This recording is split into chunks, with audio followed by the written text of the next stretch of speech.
This episode of the Dump and Change podcast brought to you by Manscaped and the new and improved Lawnmower 3.0. Use the code DUMP20 for a 20% discount at manscaped.com. Does your ball throw look like someone chopped the head off a turtle and threw it into a bird's nest? Does your dong look like a button on a fur coat?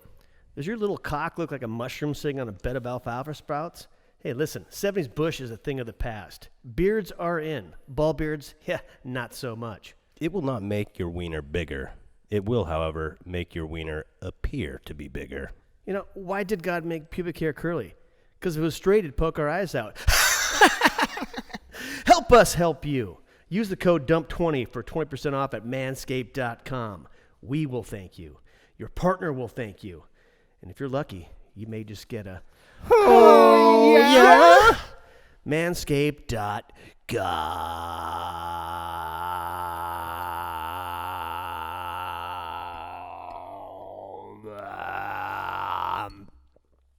Dump 20.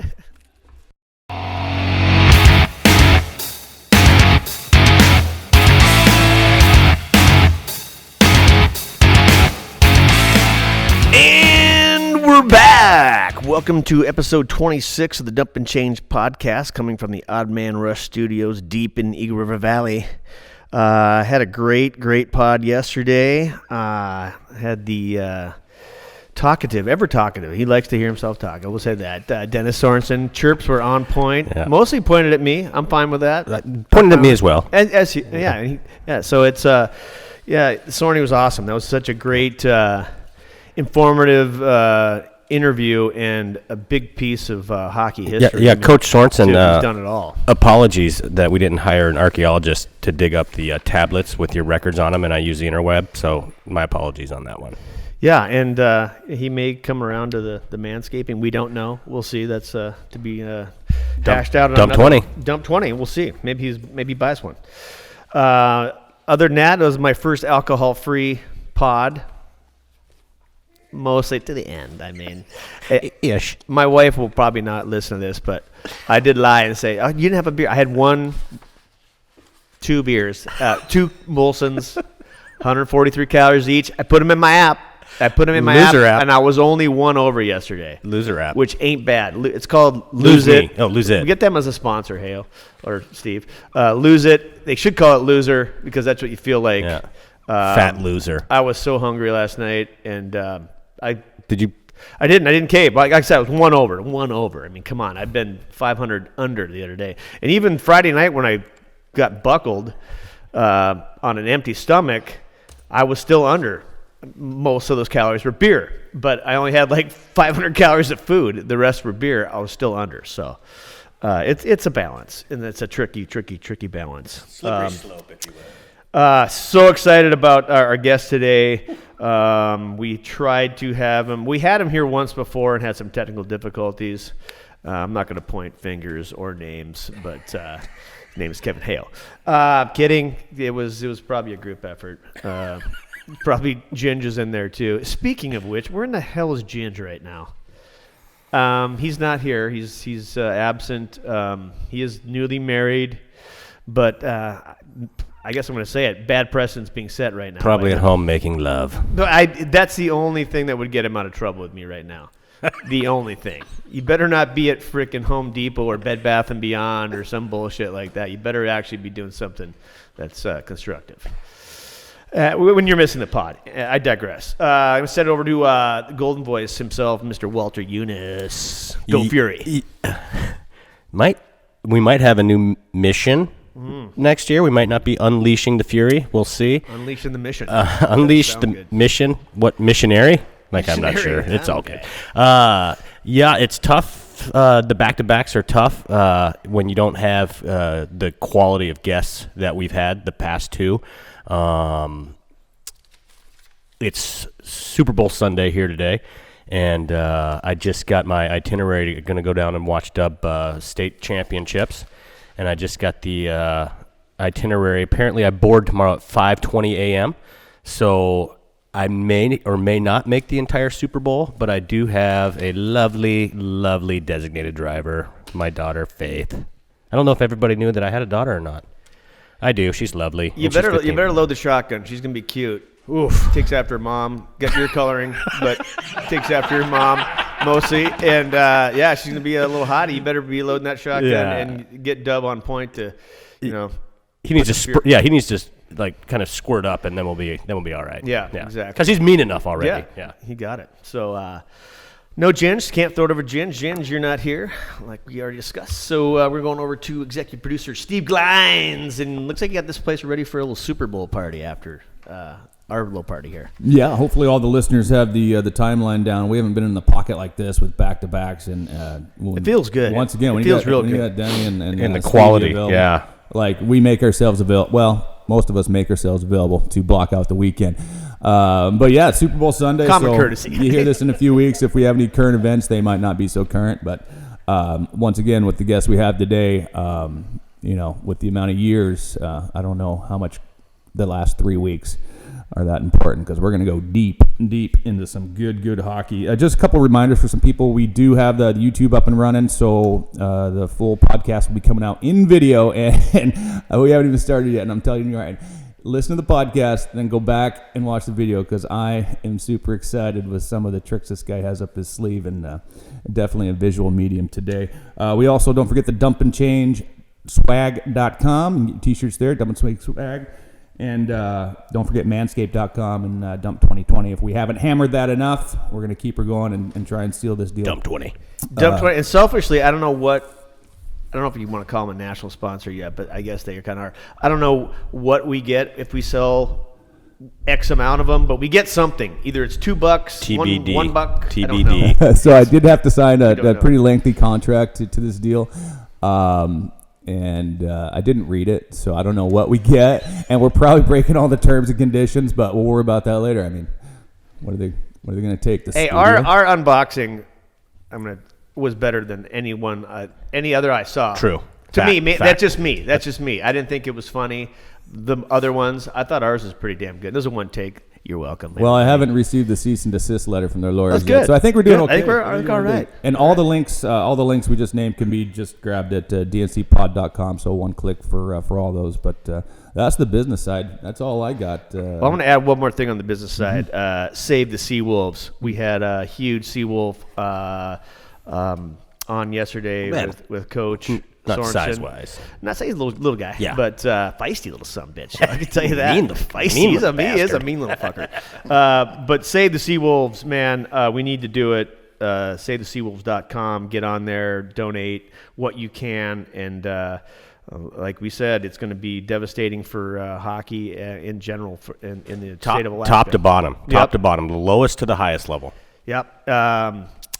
And that comes from a guy like I watch Soren. I mean, I watch those guys, and I was a young kid, and that's where you wanted to play. Like every other young kid that's come out of Anchorage or Fairbanks, they want to play for that hometown team, and not to have that it's a big hole. So get on there, Save the Seawolves. Let's do it. We can do it. And again, with the Kraken jumping in there and throwing some money down, hopefully that spurs some.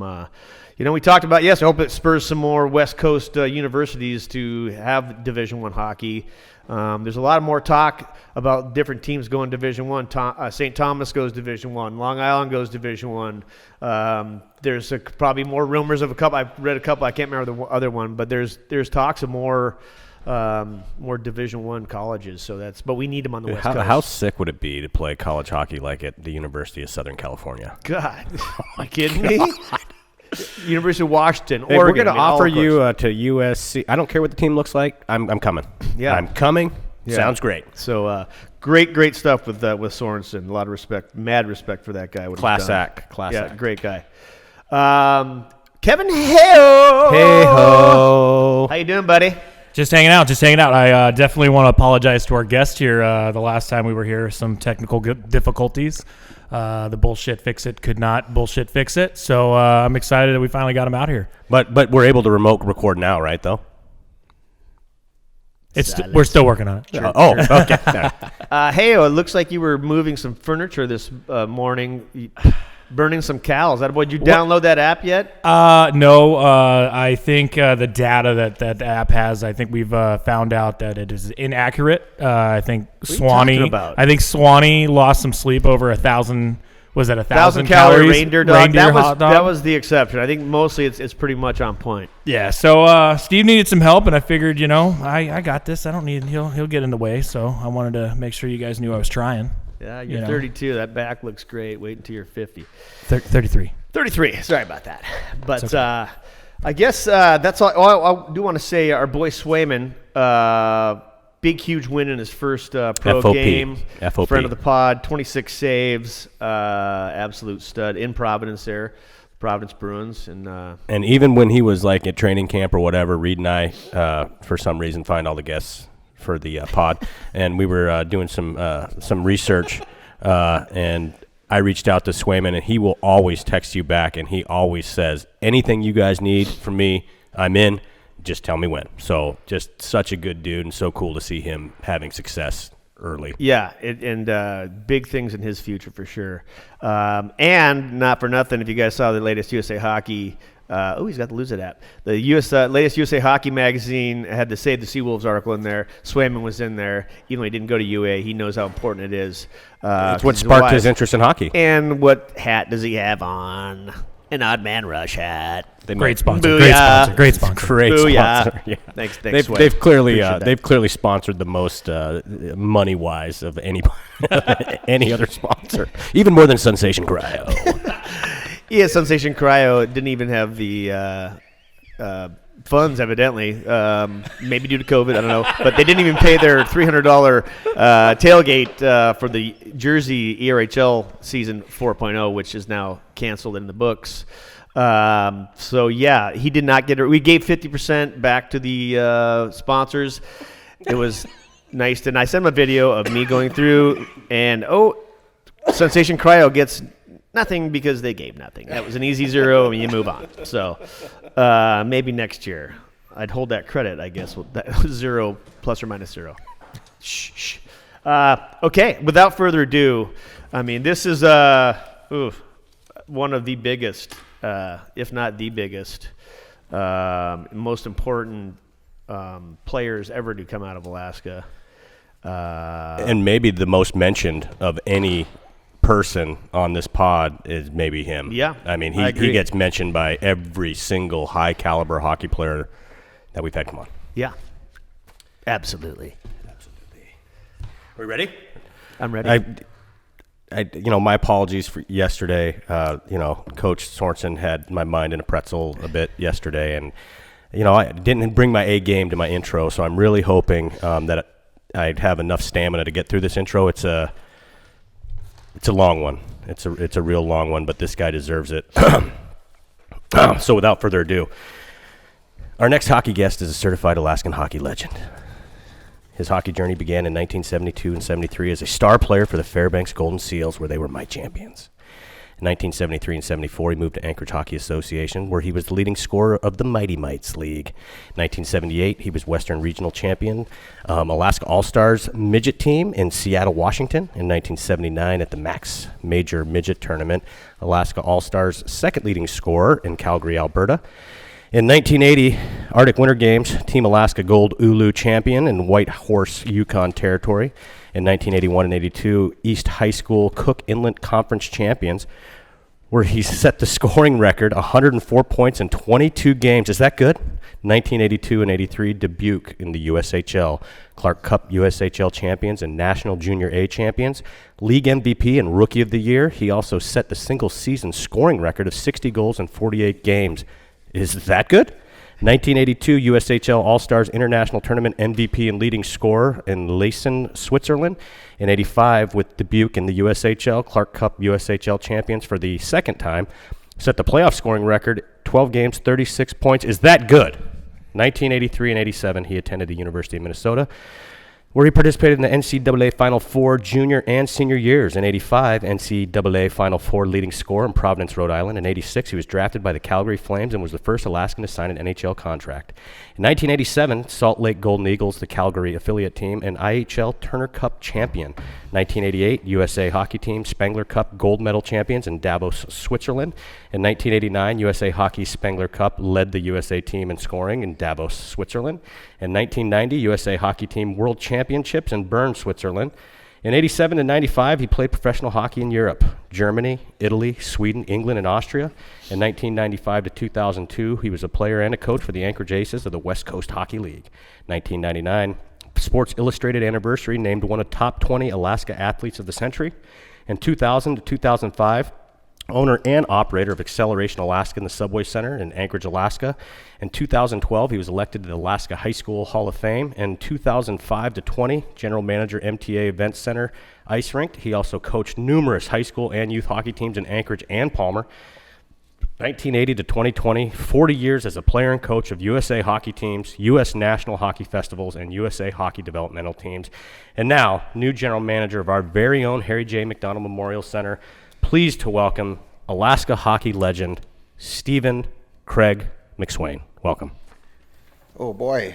All right. Well, thank you, Walt. I was just going through like a Wayne's World thing here. I started drifting back, like dreaming for a second here. So thank you for the nice words. I have so many people I would want to thank along that way for a lot of those chapters in my life. And but one thing I have to be very careful from, a little bit of a germ freak here, and I got chapped lips, so Kevin told me to keep closer I talk to this thing, the better, for sound, but I got to make sure I don't kiss this microphone here with my chapped lips here, because I don't want any infection there or anything. No worry. I've got that COVID stuff going on here, but anyway, man, thrilled to be here.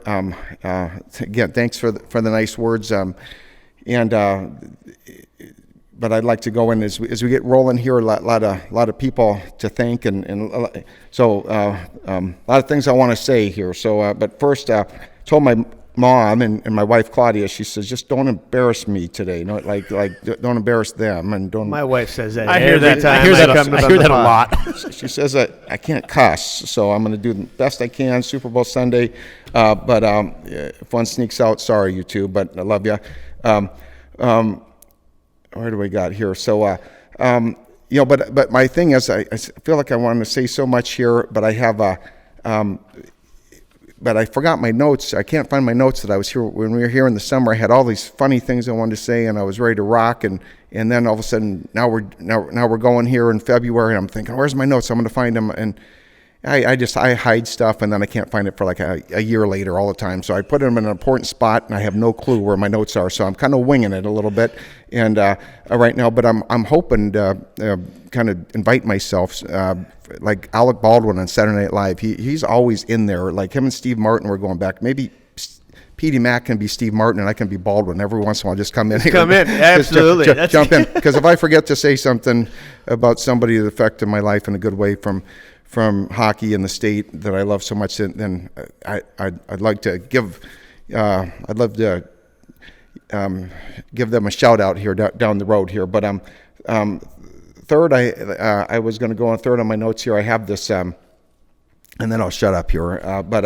Oh no, you won't. Well, and for questions here too. But third, I had kind of written down here that just with all these things I've wanted to say for over time, and like, man, I'd love to be able to tell people some things go through my mind sometimes here, and have a nice audience to listen to. And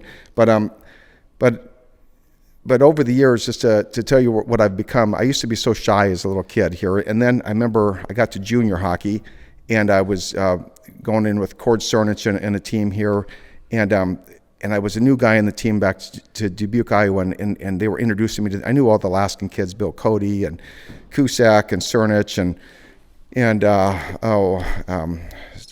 who else was on that team here?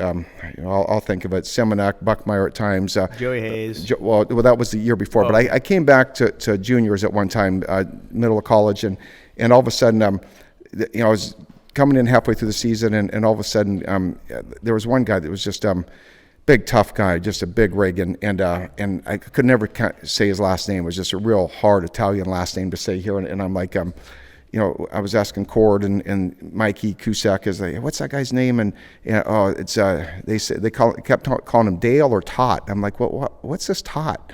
And what's his last name again? And it was going back and forth, and they're like Calcamuccio or something, and it was really spelled. It was a big name here. So anyway, but then they call him Todd, and I'm like, well, why do you call him Todd? You know, he's hitting everything that moves here. And well, because every time you say something, he wants to say, well, this one time, the initials are Todd. So he'd always want to outdo your story. And The one-upper. The one-upper. But I've become Todd here. So what I see later on, from being a shy guy to all of a sudden, anytime somebody tells a story, I just want to tell a story so bad here and everything. But anyway, so yeah, I'm Todd. And anyway, I'm proud to be here. So anyway, I was going to start with that, and I like to start with the gift too. So here we go. You gave me gifts that first time, and I never really got to give anything back. Wow. But I wanted to Steve's great setup here. I wanted to put my favorite all-time team, my legendary. These guys, every single one of them, they were the New York Rangers to me. You talk the Anchorage Wolverines, to me, such legends of our hockey community, and what made me fall in love with hockey was the Anchorage Wolverines. So every one of those guys I love. I can name I know I can name every Wolverine to this day here if you really call me on it here. I got a little cheat sheet because I've got Lee Karabelnikov here, so got Lee K here, legendary Alaskan hockey player. But I got the program in here too. But love the Wolverines. Used to. I'd open that up and rap off a couple names. Oh right gosh! Now. I mean, I got to do it. I mean, because this, if you can't see this, if you're, Isn't that picture that you have from a Wolverines game where you're at the rink and there's garbage all over? That was a high school game at the Sports Center or Sports Arena. This is Stevie gave us an Anchorage Wolverines like pennant, like those little felt pennants you put on your wall as a kid. I think they still make these for pro teams, and yeah, that's a relic. That's a good 40, 50-year-old piece of history there. Thank you. You found a good home for it, too. Yeah. I love it. But here, you go through. You got Bob Lloyd, goalie. You got Kurt McCallum. You got Mike Pyatt, Jimmy Reese, Gordie Howe. Jimmy Reese. Still at it, man. Yeah. Like it does. For some reason, this one doesn't have all their names in it here. So let's do that another time because. There's John Roberts, there's Bruce Christensen, Peter Haig, Gaspo, Jeff Cooper, on and on. Big Boy Family Restaurants on the back of the program, ladies and gentlemen. Emilio Beaver. We used to have a Big Boy? Yeah. The Brett brothers here, just on and on. Mike Ashley. Bruce Christensen, I think Bruce Christensen, I've been on record calling Jimmy Reese Gordie Howe of Alaskan hockey, partly because he played with he was very strong.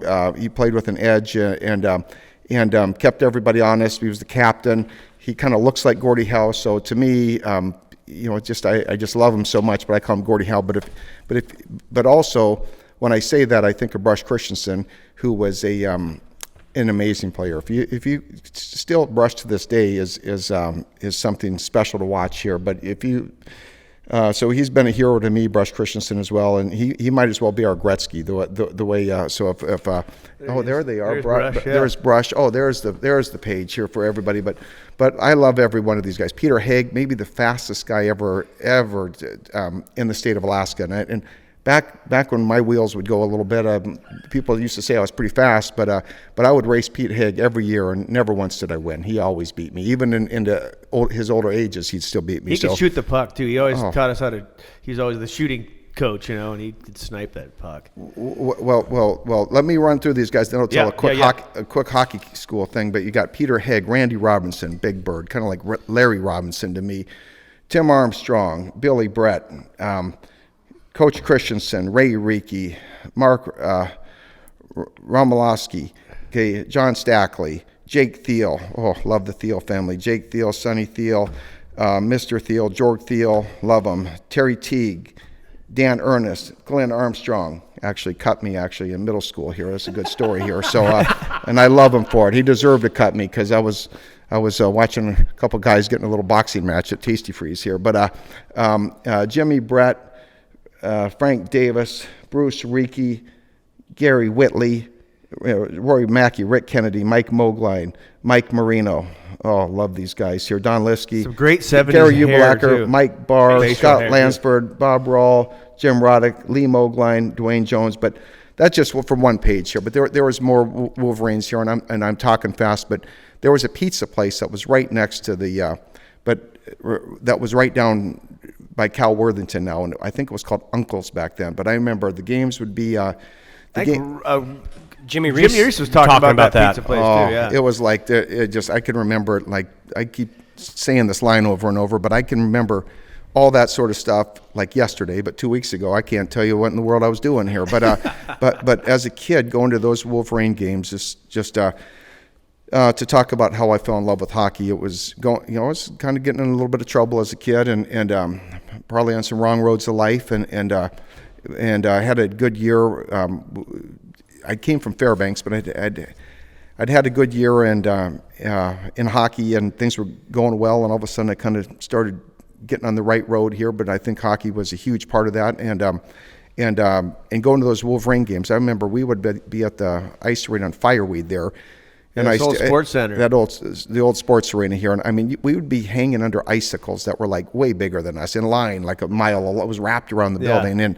And I remember just thinking, like, look at how big that icicles are. And they're just they were everywhere hanging off it. And I'm thinking they could fall. And we're just standing under them just to get in the building here. And then we'd get in there, and then I'd find my friend Corey Wright, my buddy, and we'd be hanging under the bleachers and looking for popcorn or coins or change. And I wasn't such a germ freak back then. I actually ate that popcorn back then.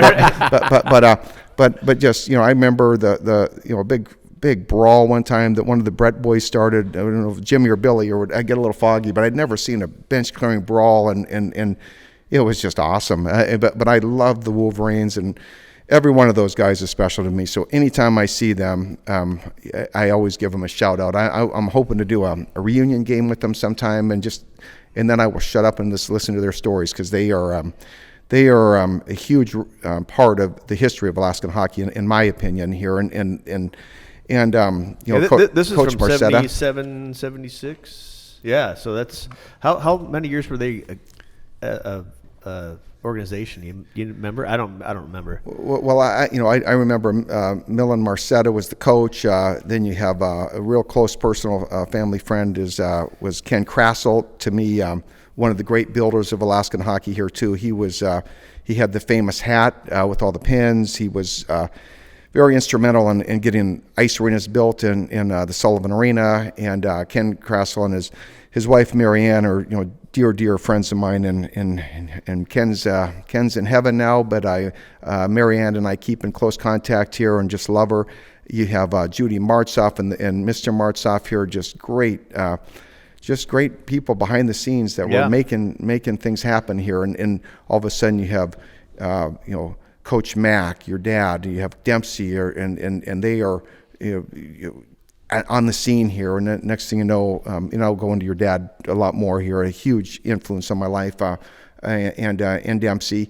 But at some time over those years, through the Wolverines, to me getting on the right road in life, because I was definitely on the wrong road, and next thing you know, it's just Corey Wright and I are going to those Wolverine games, and we're getting our popcorn, and I love Corey Wright, but I'm telling you, he's cheap. So what I mean by that is we'll find some popcorn. It's free to begin with here, and he was somebody had tied off the top of it or something. It fell down in the bleachers. So we get a free bag of popcorn, and now we get there, and now we're sitting there watching the game, and we're all excited, and that was an amazing place to watch games. And he's like, oh, we can only eat one popcorn kernel at a time. Because I wanted to stick my whole hand in there, and like half of it would always fall on the ground.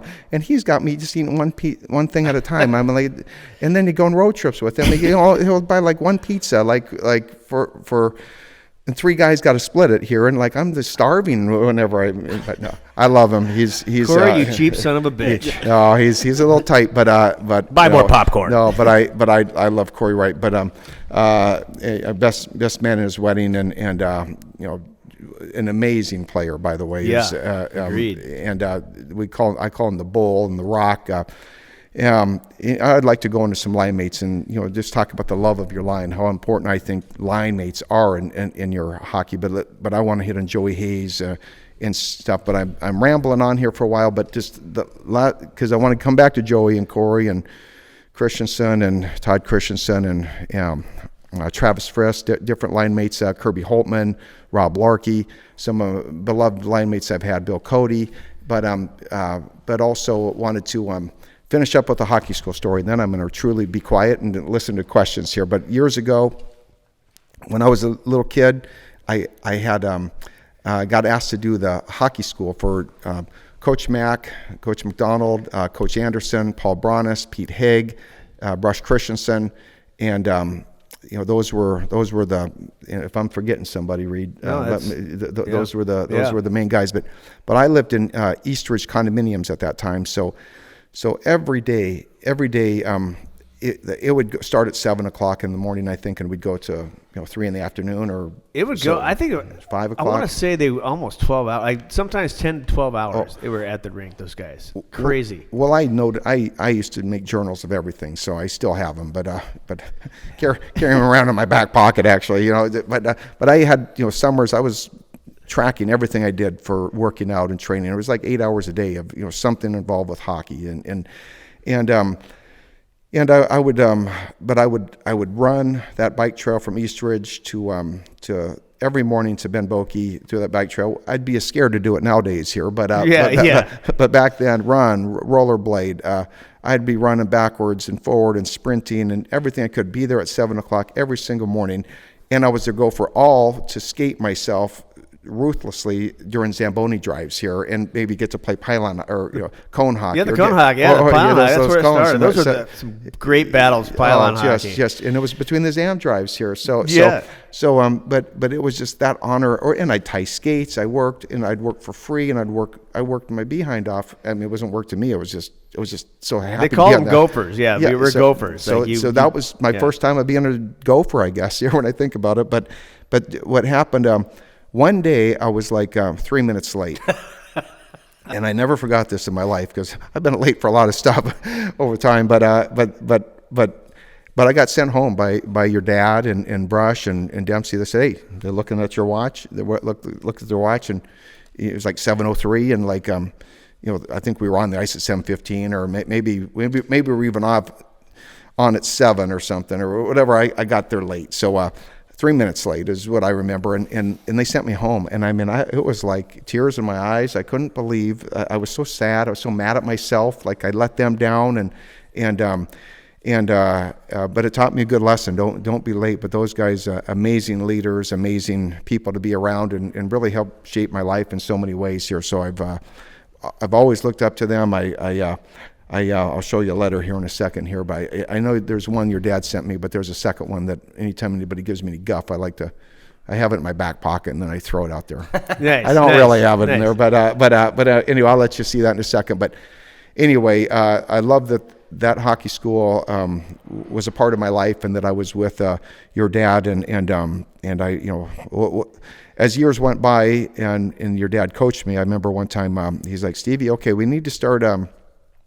We need to get into weight training now, and you need to be smart because you don't want to hurt your back. You want to lift correctly and all these things. And I was, a young teenager. I don't even know if I was in my teens at the time. But one day at Ben Boki, he, says, "Okay, you're gonna come spend the night, talk to your family, and I'm gonna come show you how to lift here tonight." So all of a sudden we walk out there. It was like a really, the sun was out 24 hours. It seemed like it was around summer solstice or something, and I remember got his motorcycle, and there's one helmet, and all of a sudden he throws the helmet on me, and all of a sudden I'm holding on to it. I'm like I gotta feel my stomach to like every time I think about the story. Kawasaki, but three-banger. Coach Mack was he was just looked like Evel Knievel with that hair going back there and stuff, and we go up Fish Hatchery Road, and next thing you know, we're lifting weights till 3 o'clock in the morning, showing me how to squat, showing me how to use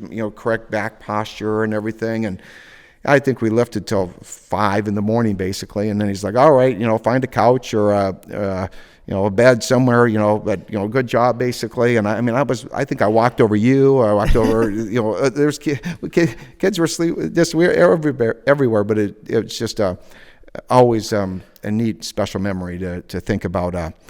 That experience here, but there's so many neat stories about your dad and special stories. But I share that story many times over the years. But love your family, Reed, and I'm going to kind of shut up for a little bit and take any questions, and then I'll get back and talk about. There's a lot more we got to get over, and back to your original point, having you back as a reoccurring Alec Baldwin, absolutely, because anytime we never get as even with Pete, you never get as far as we want to get.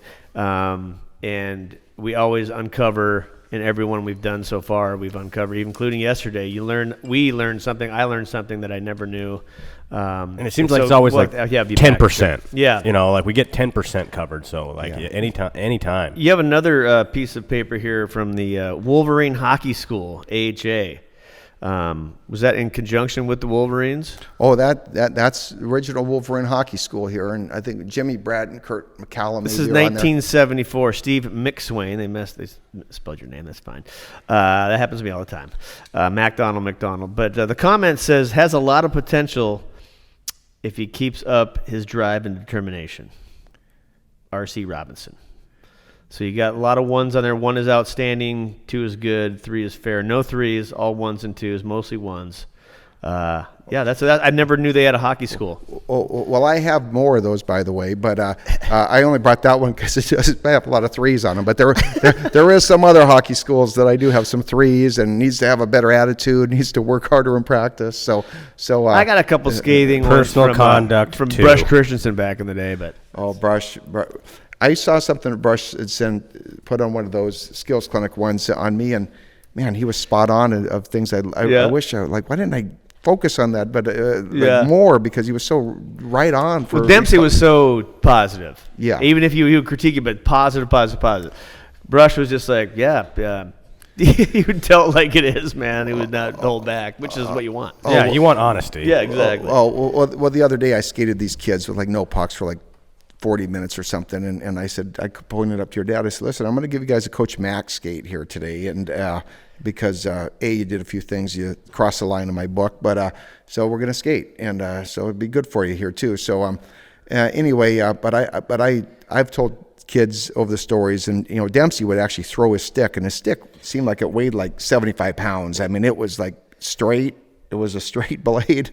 It was thick as a tree, and he would, if we were, messing around or having a bad practice or not paying attention, all of a sudden he would just throw that thing, up to the ceiling, and we would all freeze on the ice. I remember oh no, this is going to be bad. And it would just be suspended in time watching the stick do going around on cartwheels up in the sky here. And then all of a sudden it would hit the ice, and it just sounded like an earthquake. I remember there was one get on the line where Dempsey grabbed his stick, and he didn't throw it down. Sometimes he would just slam it down and pick it up, and he would feel it would bounce back up in his hand. This was one he baseball swung it, and either Pete Haig or Brush was warming up, and I think it was Brush, drills him right in the neck. Brush was so fucking pissed. He was so pissed at Dempsey, but I mean, how do you get mad at Dempsey? You don't. I mean, he's the Godfather, right? You're just but yeah, I remember that one. But yeah, Coach Demps loved to throw the old stick. I've seen him just with the downward.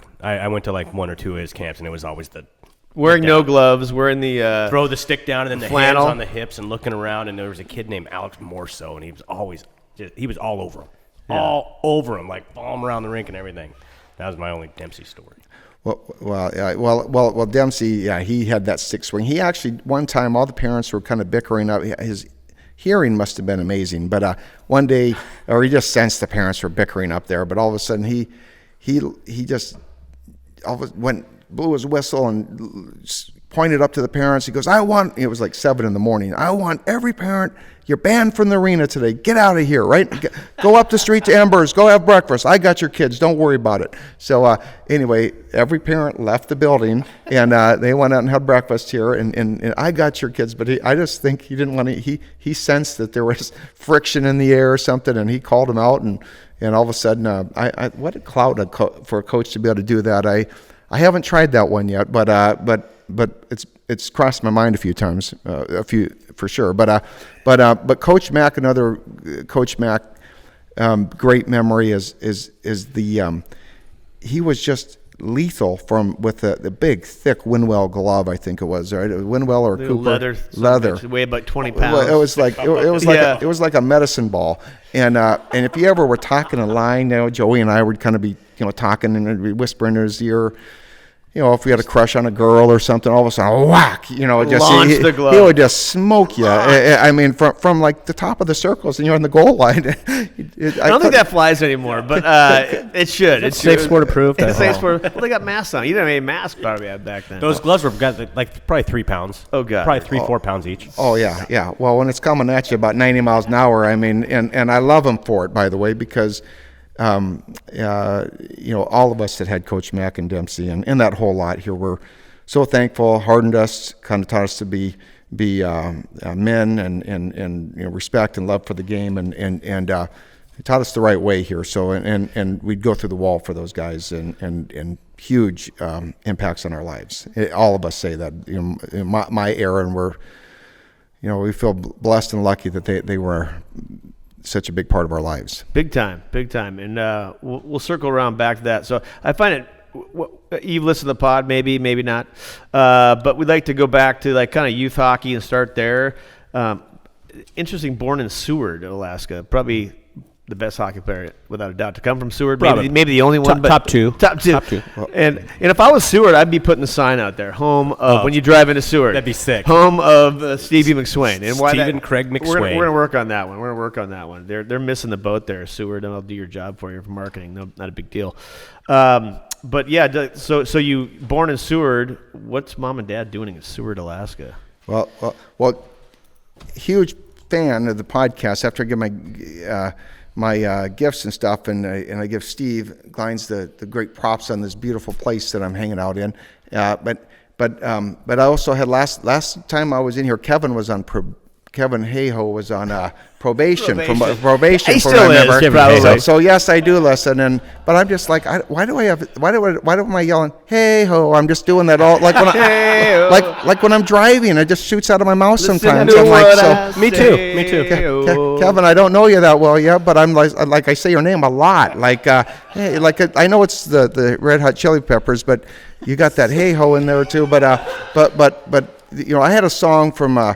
Bowie, Let's Dance. And have you ever heard Let's Dance? Oh, yeah. The one old girlfriend used to say, your name's in the song. It's MacSwain. I think it's Let's Sway, but it sounds like MacSwain. But every once in a while, I'm singing some David Bowie, yelling my name a little bit. But I'm doing it with you too, Kevin. So nothing weird there. But looks like you're off probation, and so he's doing better. But he's doing much better. And then Walt. So we've talked a lot about Reed and my love for the family, and Walt, you and you on the ice, your magic. You have just a great way with people out there, and I've been honored every time I get to be on the ice with you. I love your energy. It's like I see some coaches that kind of get out there and it seems like the lights go down and like a little bit. But all of a sudden, you got a guy with your charisma and your spark and knowledge, and it shows in Dub the way he plays with passion, and so I've really enjoyed my time with you. Enjoy you guys all on the pod here. Really love the way that Dub plays. Man, he I remember being on the ice with him a month or two ago, and you say one thing, sometimes it goes in and out of a kid's ear. I mean, he's just like a calculator. He does exactly what you say. So just really looking forward to watching his progress and just love to see that love of hockey in his eye, and it definitely shows. So that's the first time his game has been called Magic, I think. Oh, but, right. You're coaching, I guess. Yeah. We're already talking about your playing. Right. More of the coaching. It means a lot coming from you, Steve, and Duber, as you call him, thinks very highly of you, and really enjoys being on the ice with you, and you are definitely ahead of me on his favorite coaches. So. Well, let me tell you something funny about that is Pete McEnany. I actually helped get Pete McEnany to the States, so I've done probably knucklehead things in over my time in hockey, and I've done some good things and some things I wish I could take back. But helping bring McEnany to Alaska, I do take credit for that. I mean, I talked him into give it. you credit, too. I talked him into that, and he lived with the Wright family, lived with my family, the MacSwains, and lived with the Cusack family, and he is so loved, and he's done so much greatness for the state. So yeah, I'm going to give myself an assist on that, because I remember those early days here, and I'm so proud what he's done here. But the problem when we were saying about Dub is, but now my parents love him more than me here. It's like he's in the will and I'm not. So it's like anyway. So that's what I tell everybody. But what a amazing person and class act. So I love you, Petey. And but as Reed was saying about Seward, so yeah, I was born in Seward. Oh man, I should probably kind of gear down to what I was wanting to do here. So look at this guy the here. Showcase Lounge. Oh yeah, I gotta. I'm hoping to get my own sponsor here tonight. Here. so I'm sporting the Showcase Lounge Thorns in Seward, because they have an amazing soup, seafood chowder that I just, I'll drive from Palmer just to have their chowder and drive back in the same day. You're not noticing my jacket here, though. That doesn't look like here. Oh yeah, the Wolverine. The Wolverine guy here. So sport my favorite team, the Wolverines here. Thank you, Ken Krassel. But Seward, in Seward, I was born in, and I hated to leave Seward as a kid. My parents were in high school when I was born, so I guess the story in our family is I was born during the Salmon Derby. So mom and dad are from Seward? From Seward originally, yes. Did not know that. The Nelchik Seward kind of family. So I love the peninsula. So I dream of Seward and the Nelchik all the time. To this day, Sadat and Kenai. I just someday we're going to live there. And but my original birthplace was Seward. My dad was a senior, my mom was a junior in high school. So along comes Blockhead here, year after the '64 earthquake, and I kind of think I might have helped him get busy a little bit here. Yeah. So they had that earthquake, and all of a sudden I came around. They started experimenting a little bit. So what happened was I get out there and but mostly I was raised by grandparents, by the McRaes and MacSwain, my grandparents, and in Seward as my parents started to go to high school or college in Fairbanks here. So I get to go every once in a while to Fairbanks, and as I started getting around 5 or so, I think I went to stay with my parents here. Other than I'd stay months at a time too, but it was, and then I started to play hockey. And then over the years, up till 10, 11 years old, anytime I'd go to Seward or stay at Kenai with my grandparents or Seward with my grandparents, and it was time to come home to Anchorage, I mean, just cry. And my parents, the only thing that could get me to go was like, they don't have any hockey rinks, in the peninsula. So, and that was about the only reason that I would, then I'd stop crying, thinking, okay, well, I got to go back and play hockey here, but yeah, I love the peninsula. When tell you a funny Harry Armstrong story. So sometimes people give me credit. They say, and I mean, Steve MacSwain was the first guy to be drafted. So I wasn't the first guy to be drafted. So I was, I did sign a contract with Calgary first, and Cord Cernich was second. Or Corey Wright and Moncton and Cernich. So, but what happened is, so for that, but I always like to give Harry Armstrong the credit, because Harry Armstrong was drafted by Winnipeg Jets first, and I was not drafted first. So just so I get that out there, maybe at F Street late night I may have twisted that a little bit once or twice, but basically I tell the truth. So no, I was not drafted first. Harry Armstrong is the first Alaskan-born player ever drafted, and there were so many great players ahead of us that just nobody knew where we were at. But I could go through a list of guys I looked up to that were so amazing. Beaver was one of them, but I don't even really want to start, because I'll be talking for an hour. There's always those guys, but there was something special about you and that group you were with, that we're talking a group, not just one or two, not just you. It was you, Corey Wright, Joey Hayes, Armstrong. I mean, there's Boyd Sutton. There is like I don't know how many guys off that 82 team went and played Division I college hockey, but I would say at least 8, 9. I don't know. But there was a great group of highly skilled, highly motivated, disciplined kids, and they had good coaching. And it was just, I don't know if any one of you guys ever played in the NHL. There's been tons of guys from Anchorage and Fairbanks and Alaska in general to play in the NHL. They all owe it to guys like you and your group that, you guys are the first ones. I mean, not the first ones to come out here, but they were The Trailblazers. Oh, God. Yeah, I mean, they're spearhead. Yeah. Well, okay, now that we're on it, University of Minnesota.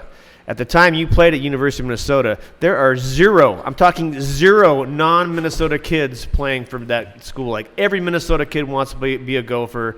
And here comes you, and then Blue from Huntington Beach, California, are two of the first guys. Am I wrong? The non-Minnesota. I mean, that's how that impact you had. That's how a special player you were. I mean, to break into the University of Minnesota and play and put up mad points.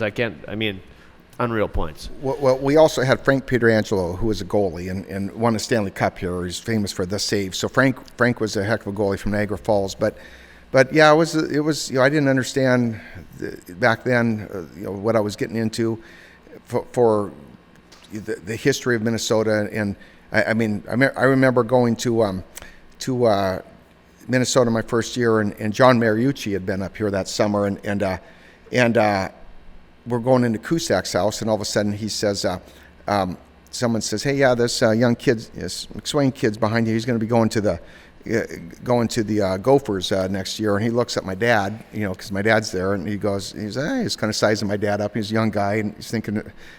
My dad used to get confused with me all the time. I mean, national championship would be going, and I'd been having a decent year, and all of a sudden it's like, I remember everyone staring at my dad, thinking this big dude's going to come out. My dad's quite a bit bigger, and all of a sudden they see me on the ice the next day, and like, we thought we were playing against that big guy here and everything, So Dad's still in his 20s. I was going to say, he still looks super young. Yeah, totally. Yeah, he's a good dad, but I remember, people tell me later as they got to know me that I'd played with guys years later, and they'd say, "Yeah, that first time we saw you, we actually saw your dad. We thought we were playing against him. We were like, he's 6'2", and monster.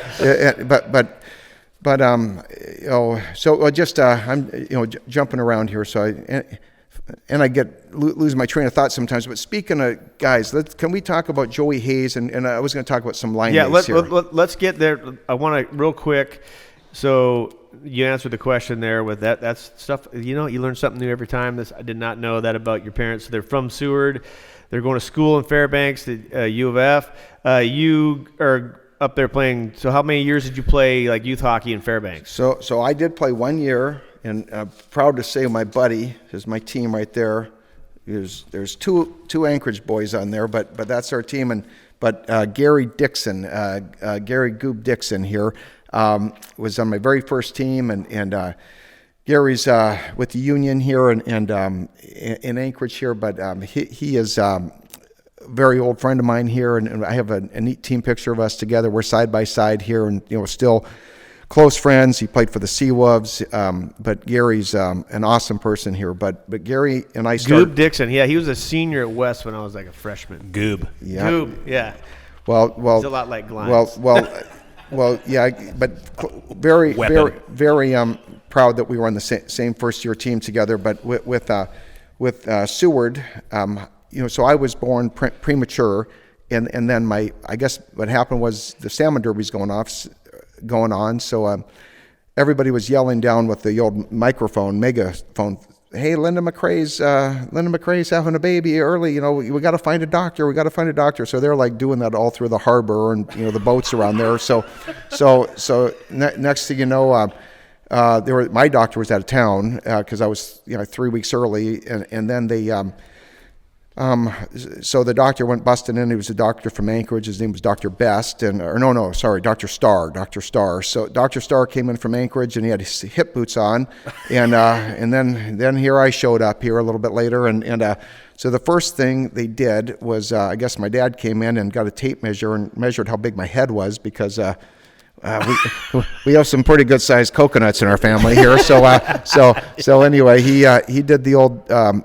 measured my head, and next thing you know, he went out and jumped in a vacant bed in the hospital here in Seward and put the covers over him, and then no one can find him for 3 hours here. So he just took a nap after he saw Blockhead here, and then anyway, so that's always kind of a funny story that I thought with the hip boots here, but yeah, I deeply love Seward, and there's a few places you go to in the world that, whether it's Ninelchik or the Peninsula, Seward, where my body, everything, like I could have aches and pains somewhere else, but I'm like, just plugged in, immediately plugged in. Just feel so at peace there and love it. Yeah. So you guys moved from Fairbanks to Anchorage what year? So that little foggy, but because I became a pretty good skater, and that's because of that hockey school crew we all talk about, because they skated us hard. Your dad and Dempsey, Brush, Pete, Bronis, it was no cakewalk going to their practices. Right. We skated, and back then in the day they'd say those Alaska boys could skate. So the Joey Hayes, Corey Wright, those guys, we all skated, but we were used to just getting hammered by that crew. And but my first year of hockey, I remember very well, is I skated at a place called the Beluga, which was a big tent in where UAF is now. So it was just a big dome, and my mother. So people used to tell me later on, oh yeah, your son's MacSwain's a pretty good skater, and so I'd always my dad's kind of like in the background a little bit, like, well, I drove him there, but my mom was officially the one who went on public skate with me here. So we went to like a public skate. And I always remember that, but would also remember, I sucked. I was falling down probably everywhere. I don't really remember the falling down part, but I had to. But with what I do remember is getting off that ice, and then there was a game that was going to be played next, and I was watching these big guys warm up, and it was like a college team, so it would have been UAF, and then it was APU. So I talked to Pete Haig about that. So I remember watching the first part of a game here as a little kid, and I remember something special was about that moment that I always remember, these big guys shooting pucks, and I was just there for a public skate. So you think Mom got on the ice with you? My That's mom awesome. My mom is really she was the one that took me out. My dad takes credit for driving here. But great driver. But then we lived across. Then we moved that same year. We didn't wear face masks or anything back then, but I remember I lived. Then we moved really close to the Big Dipper, and I remember getting smacked in the face, on the outdoor rinks.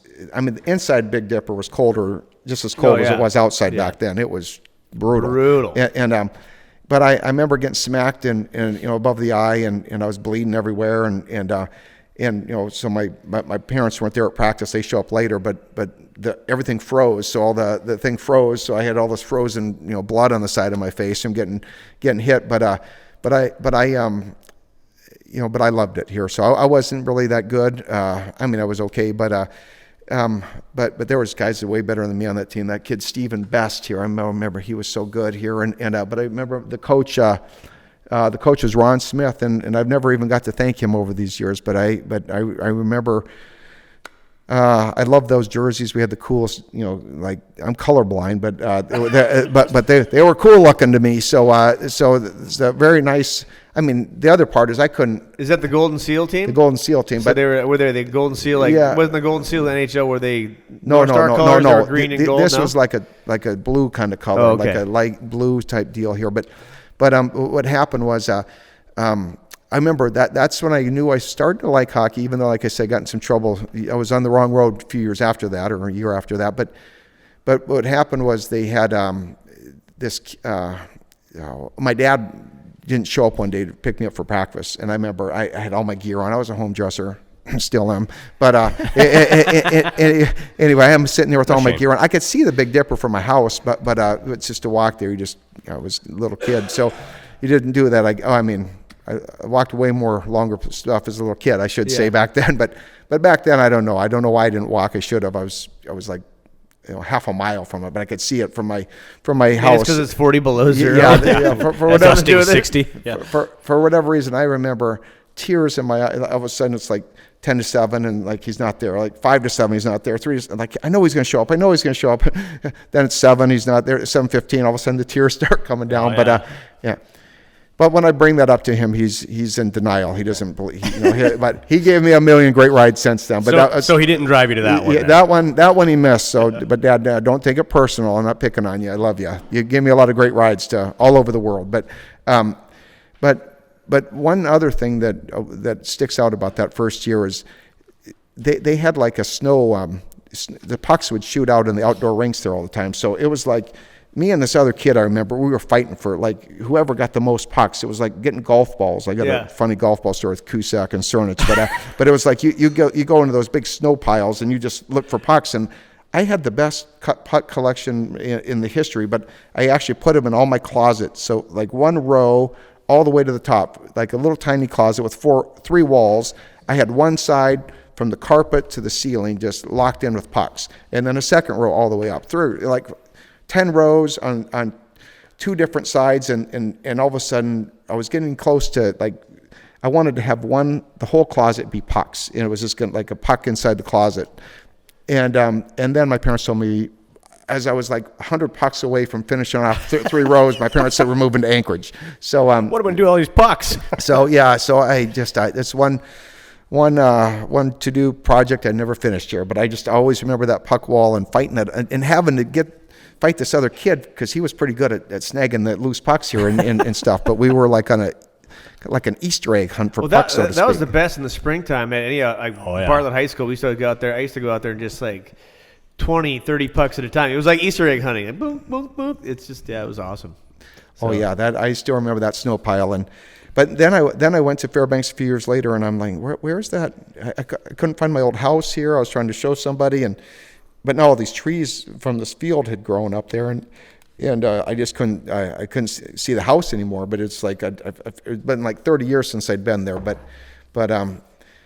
that's boring, so I won't tell that. So but with my nature talk about how tall the trees got. So anyway, I'm picking on myself here. But anytime you want me to talk about Joey Hayes and Corey Wright in the cast of characters, I'm ready. We're getting there. So okay. Let's jump forward to high school. 104 points, unofficial record, which I must say, and I meant to actually tell Sorensen yesterday, why in the hell doesn't the ASAA have a record book so we know for a fact, like, this guy had the most points in the record book, on the wall, in the rink, wherever you want to put it. This guy had most points in a game. I mean, 'cause I remember watching Danny Karabalnikov score like 8 goals in a game, Bartlett versus whoever, but probably Chuyak. But you know, to have a record book, I mean, why don't we have a record book? I mean, I'm sure someone has to go through all the news stories or whatever and at least get it pretty close. But I've always thought it was just because I've gone to other places like I played college hockey in Michigan Tech and the area there, Houghton, Michigan, Hancock, Michigan. It's in their rink painted on the wall, like so and so. Had the most goal. I mean, it's all some of that records. stuff is like even in Fairbanks. Like in Fairbanks, you go around and like the rinks have the records on the wall and the stuff that's won on the wall. Nothing in ASAA. If you're listening, get on it. Anyway, 104 points. You were probably and still to this day, like we talked about, one of the most prolific scorers, offensive guys to come out of Alaska. I don't care who you are, but you don't say that without saying your name. And real quick, at that time when you came along, I'm 3 years younger than you, so you were like my idol growing up. All you guys, Joey Hayes, looking up to you guys. But that's the bar by which I was looking at, being measured by, and I think it still is applicable to. I mean, your name still comes up as like you're that special of a player. I know you don't want to hear that, but you know that. I mean, it's just unbelievable what you've done. So no, I appreciate it. You know, I remember working so hard for you know, that year. I know I was working out extremely hard. I'd run hard training stuff with Coach Peterson, who was a great coach at East, and even. Coach White was very instrumental in me. Bob Drado, a guy named Mr. Shackelford, Mr. Hart, Coach Bell, huge. Dinger. Dinger Bell. Dinger Bell, baby. He was their head coach. At Shackelford teaches at Chugiak. This was a different one, but he was a teacher of mine that was just real. And Mr. Shackelford's passed away, but those Chuck White, they kind of were very good to me and helped me. Just all those people stick out, and some other ones too at East where I had went, but I was on a mission that things were going well. I had good my line mates, and we had a good team, and we followed up the year before where we always thought we won state. I remember Schamberger and Sennett, Sims, Fred Sims could have been an amazing player. Mike Schamberger, Don Moma, Todd Christensen. We won state. The Penguin. The Penguin, in a hard fought, and so many other great guys. I mean, I was like a middle of the pack kind of contributor here, but I just I love that team that won. We thought we won state, and then 20 years later they tell us we didn't win state, and we're like, we had like you couldn't get into the building. There was a line 5 miles long just to go to those games back in the day, and now we're told we didn't win state. But so I don't know.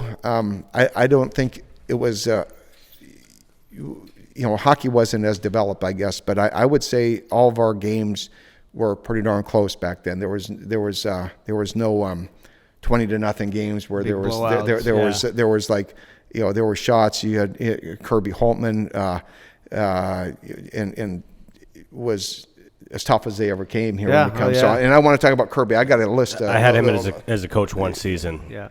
He was the man. Kirby Holtman was Kirby. the man. Like I got stuff I want to talk about Kirby here in a second, but just anyway, that year. I mean, just to tell you a funny little story on that year. So we'd been riding.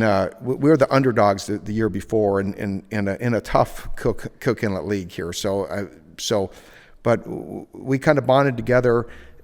Came through, won that championship my sophomore year. And then we started our junior year, and we were just kind of feeding off the championship the year before, and we were doing well, and had a long undefeated streak going, and all of a sudden then we played Service in the championships here, to get to the championships, and Service beat us here, and I mean just a tough game. I mean, you're not lying. Back in those days, every team was good. I mean, Bartlett was good. East was good. West was good. How big was it? Was it 5 teams? It was 6. Six. Yeah. Chugiak, everyone was decent. But there was no real. Bartlett was better. There was no real blowouts. I mean, you'd get a 10 to 2-3 game every once in a while, but they were higher scoring. I mean, there might be it makes it more fun, right? There might more be competitive. There might be a 9-7 game here and there, but I'm just saying there were close games with competitive. Hockey's improved for sure, but the depth but I mean, when I look at the numbers of people that went D1 out of that era, there's a lot of D1 kids that went out of that school, and I don't know if people really realize that, but I've done the comparisons, and not as many people left back then, but either. So it was very, very competitive, but yeah, goaltenders' pads have changed. The game's gotten better, so I get all that stuff. But I do think it was a neat era, and it was unreal. It was exciting and a lot of. I mean, I remember watching one time. There were so many people at the game at Bamboki, like. The games would sell out like all the time. It wasn't just like not just like an Eagle or Chugiak playing each other or whatever. It was every time you went. Get there early. Even in the mid-90s, the fire marshal would come start kicking people out because they're on the stairs all the way up. Well, the benches used to be behind, right under the bleachers where the stands are. Yep. I think Todd Christensen, helped get that rule changed, but I won't go into that. Looking up at the cheerleader skirts, maybe a little bit, giving me the nudge there. So, sorry, Mom. Gosh dang it! I said I wasn't going to go there, but then Mac Center followed suit. I love the Penguin too, by the way. But anyway, so. But yeah, but this thing. So Service beats us, and one of the things they've eaten a lot of crow for over the years is I got quoted in the newspaper saying, because we'd been having it was our first defeat since the year before in quite a few games, and I think Sorensen's team's beaten that, but at that time it was a record for winning streak for consecutive wins or something, or unbeaten, whatever it was, and they said, but I said in the quote, I got quoted, "Oh, just come around here Saturday and we'll see who's laughing." And because anyway, so we had to play Bartlett next to get back to it was like two games. If you lose 2, you're out. So anyway, we played Bartlett next, and Joey and Sutton and all their guys, Richard Hill and Robbie Marshall, Kurt Geisler, Bill Cody, Semenuk, all their guys, and the game goes into overtime, and then Boyd Sutton scores and wins it. So anyway, that was the end of my high school career, high school hockey. But here, it was Boyd Sutton put the dagger. That was my other idol. It was you and Boyd Sutton. Well, that's not the first time he's done that to me. He did it to me at the Inglewood in the Forum and roller hockey years later. Like he wins it in overtime. I'm like, he's always beating me here, and in overtime. So. And the Sutton family is a great hockey family to see, by the way. Yeah. So I got major ties with all those guys. Oh, yeah. Well, just I can remember hanging out at their house with all of our friends and hooky bobbing and all sorts of stuff. Hooky bobbing. Yeah. Look that one up, kids. Yeah. That was a big deal. I remember there for a while. Don't do it, kids. But yeah, don't do it. Kids got squashed. All right. Was kind of fun, but okay. Yeah. No, I didn't say that. So you're obviously the talked about player out of all that group, which is a talented group. Steve MacSwain's at the top of the talk of like at that era, guys coming out early '80s and coming out and playing. So you go. How do you end up at the University of Minnesota? Like I mentioned before, at that time, and maybe it's changed, but I think at that time, like. Were you guys the first non-Minnesota, or I mean, there's not too many at that time non-Minnesota kids going there, and that was such a. I remember my dad talking about. That's why it's ingrained in my brain. My dad's like, "Oh, this is unbelievable that they're bringing in a non-Minnesota boy." Yeah. Well, I'm going to tell you why I think that may have happened, but I got to explain about these guys then real quick here. But yeah. But speaking of your dad, so you have people saying nice words about you, promoting you. Your dad, nice letters he wrote. So I joked that this I carry it in my back pocket, but basically, I'm having beer for breakfast, by the way, here. So if you heard a burp, and I don't know if I need the manscaping thing because I just did. Well, you are a gorilla, so you might want to get one. Dump 20. Well, I remember showing up in Los Angeles playing for this LA Blades years ago, and I mean, I walked in like Sasquatch. Take the sweater off. I'm like everybody was bald. I'm like, is that even legal? I'm the only man here. Like I didn't know you could do that. But it's just like, I was like, I had a goatee, I had hair everywhere. But then years later, I remember getting a haircut, and I was watching Selects years ago, and Sorensen and all these guys had they had their area roped off, and you go into Ben Bokey. I kind of snuck through the back way there, so I didn't have to. I just wanted to sneak in and watch. It was jam packed with parents. I had just got a really short haircut, and all of a sudden I look up. Anyway, so I hang out right in the very top rail there. I'm talking to Todd Dewey, his son Brad Dewey is a heck of a player from the peninsula. But I'm talking to Dewey. We're there like 3 hours, and then I go home, and I'm looking. I'm kind of like looking in the mirror, checking out my new haircut, and I saw like a hair sticking like straight out of my ear, and I'm thinking, what's that? What's that long hair doing there? Because my hair was super short. I'm trying to flick it away. It's not going anywhere. And I'm like, then I realized it was like coming straight out of my earlobe. And it's like, I think it was in Todd Dewey's ear the whole time here. Like I'm sure to this day, he kind of throws up in his mouth a little bit thinking, that was he had to look at it for 3 hours. Like I would have went and plucked it or used that manscaper to whack that thing out. But anyway. That happens as you get older, man. That hair just starts migrating all over the place. Well, and the last hair story I'll tell is I'm not a grizzly bear or anything, but a little unwanted hair here and there,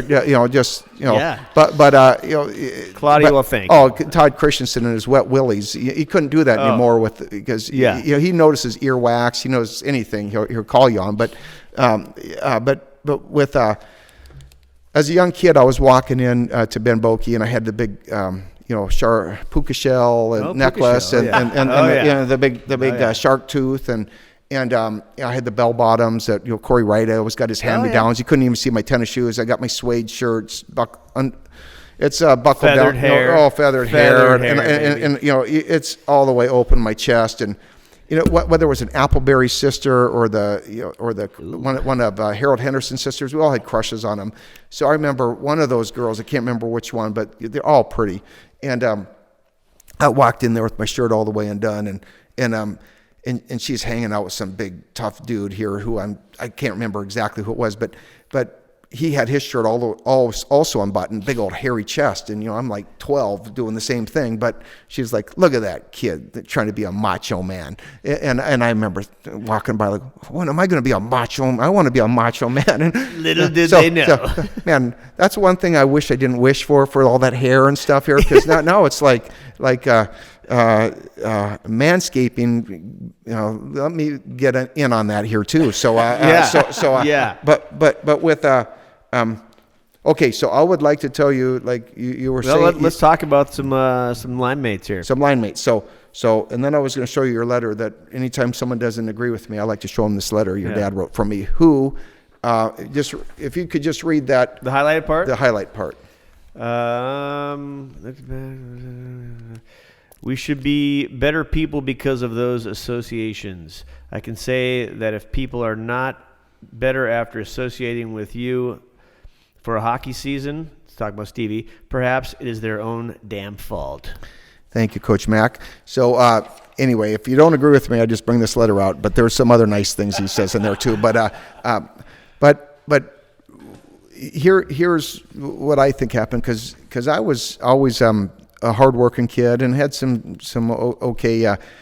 years I was working my tail off to be good, and then I had little cues of something that would motivate me, visualization type talks with Dempsey and have me ahead of his time there. And then you have your dad and his hardness and his drive and all of their great influencers here.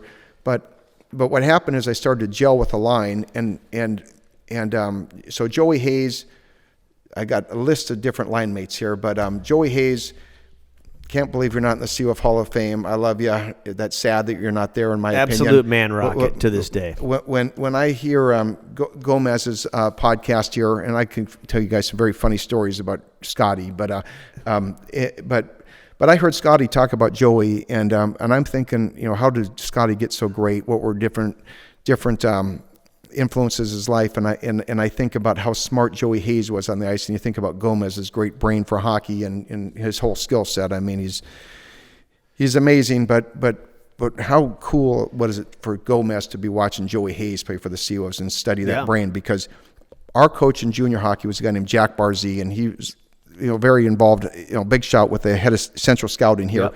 And as a younger guys in junior hockey in Dubuque, Iowa, where he played, he'd always say, hey, Joey Hayes is the smartest player out of all you guys here. And I remember inside it kind of hurt me a little bit, because I'm thinking, man, like I'm kind of scoring a little bit, Coach. Why are you saying that? 122 points in 48 games. Is that good? Because we love each other, by the way, but we're very competitive, Joey and all these guys I'm going to mention, but we're very competitive also at each other. But we did have a good line, and years later now, I've been trying to put a VHS tape together for my dad, because I wanted to do a nice present for him. I thought, okay, I'm going to put a bunch of goals on like a highlight tape for him here, and on a VHS? On a VHS. Oh, it just took me forever. Does Steve Sr. still have a VHS? Oh, he never even looked at it. I mean, yeah. So anyway, I spent like 10 years trying to put this thing together, and I get my dad. I find it in the closet. He never even looked at it here. But in the meantime, I start seeing myself through Coach's eyes in my 40s, and I'm like, look at Joey Hayes. He's like the maestro out there. He's like the fourth person to touch the puck. But if he didn't do what he did, nobody would have ever scored, or me getting a tap in here. So basically, I was getting a lot of the credit, and Joey wasn't getting credit that he deserved. I mean, stuff never would have happened without him. So I'm like, oh my gosh. Coach Barzee was right. Joey was the smartest out of all. We were along for the ride. So I fessed up to Joey years later, and I think it meant a lot to him, because to me, he is such a great player. Corey Wright, the Bull, he was kind of your Mark Messier type. He would he could bowl you over. A true Alaskan hockey great. Like I said, we're best men, so I could talk about those two guys all night long. We had a special line, I would like to say, but I truly felt like I was the third. I was just trying to be as good as those two guys, but then I started getting credit, so I always like to tell people, hey, I'd like to think I was okay. So I just worked so hard. That was my thing. But naturally talented like those guys, I was not talented like them. I had to do everything, dry land and work hard. I mean, I'd run up back by Totem Theater and say, Dad, drop me off here. Don't tell anybody. But I'd be working out behind the scenes all the time here and run some mountain behind, then I found out how many bears were back there here. But back then, I'm like, I had to work hard to even try to keep up with those guys. But they are legends to me. But you go to Todd Christensen, he unreal snapshot. If you talk, he's another line mate here, deeply loved. All these guys are going to be people I loved as line mates that helped me have some opportunities to give me confidence to, honor to play on their line. And it's not just one guy can just go zip through everybody all the time and be a one-on-one, one beat three guys or something here. You have to have great line mates, and I feel I've had great line mates. Joey and Corey, for sure. Hugely in my part of my life was that line and with hockey.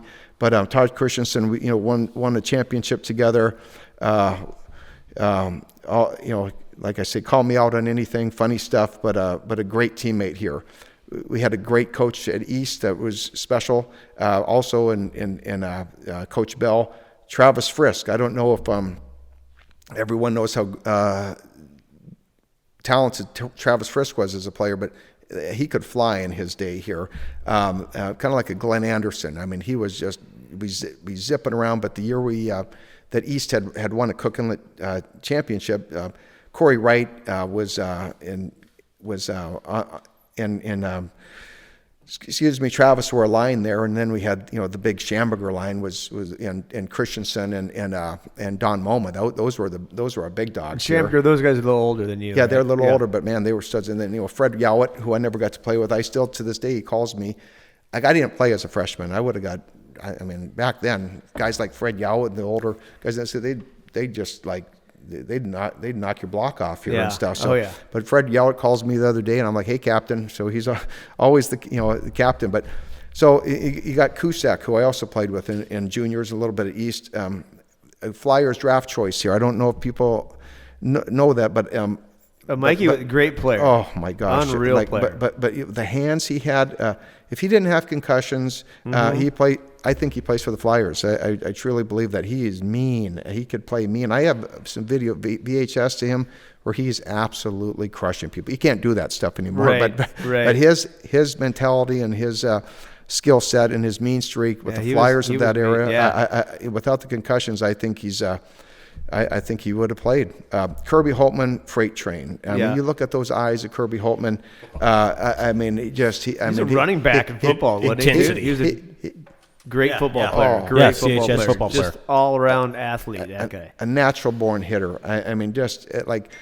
Kirby hit me so hard in high school. I remember everyone oh my gosh, I'm thinking, okay, he's going to get blackballed now. He's going to get banned for the year for that. 2 years later, I'm playing on his line during the championship game, win a championship together. So that's one of the great things about hockey. You can buck heads with somebody here, but all of a sudden, a year or so later, you're on the same team and you're winning a championship. But was that Dubuque? That was Dubuque here. So during that last game, our coach would move lines around, but I remember playing with Kirby. Talk about mean streaks. I love Kirby. Awesome player. But another guy I played with, Bill Cody. Wild Bill. The Bears. Played with all of his heart. So Cody's a beloved player from my era. The thing that really bothers me about Bill is I saw him about 10, 15 years ago, and I was at the Subway Center, and I was just all fired up because my team I was coaching was they weren't listening to anything I said, and so I was kind of going through an anger thing on the ice here, and all of a sudden I see Bill's banging on the glass, wanting to, I hadn't seen him in decades, and all of a sudden he's banging on the glass, and I had my game face on here because I saw him, but I just thought I'd see him after the practice, but I just needed to stay with what I was doing on the ice. But then he had to leave town. I come to find out later, so I never got to say hi to him again and give him a big hug. Well, real quick, Bill Cody. Last time I saw Bill Cody, 2012, when Pete McEnany won that national championship with the Blue Devils with Sutton and Kranick. He shows up at the rink out of nowhere. He's like, I heard you guys are down here. So he came and watched the championship game, and good dude. Well, a beloved teammate. Then I'll go to Rob Larkey. Larkey opened up the door for Dubuque for us here. So, but back then when I was younger, I thought it was all about scoring all the time, and that shows in your stats, actually. Yeah, but it was just like scoring. I wasn't an all-around player. I mean, you look at Larkey, fearless, tireless, key player to that championship in Dubuque that we won. He did everything: scrap, fight, battle, hit, score, a leader. So me, I thought it was just all about getting that point here. And sometimes, you look back and you think of how you could have made yourself better. And I think,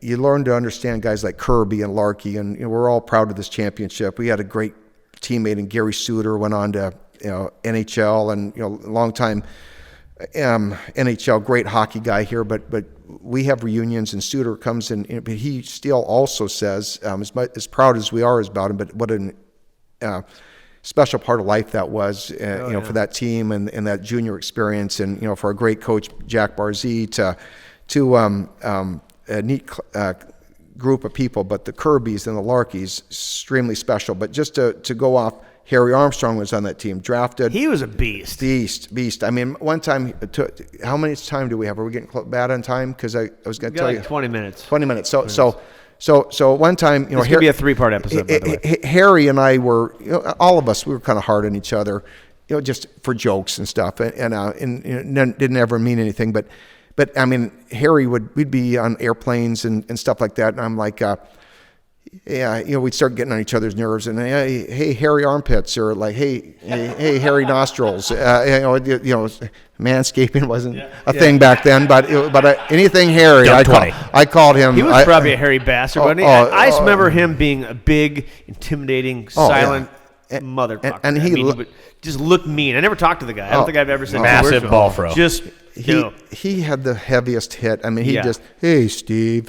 Your whole body, just his friendship hits hurt. Where did he go play? At Chicago Circle. So, but Harry, awesome player, by the way, big, tough, mean. Yep. And I think he liked to play harder against me than anybody, because in practice we would just try to just hammer each other. But I just remember him always, just manhandling me here. But I'd be flying off him. I just wanted to knock him down so bad.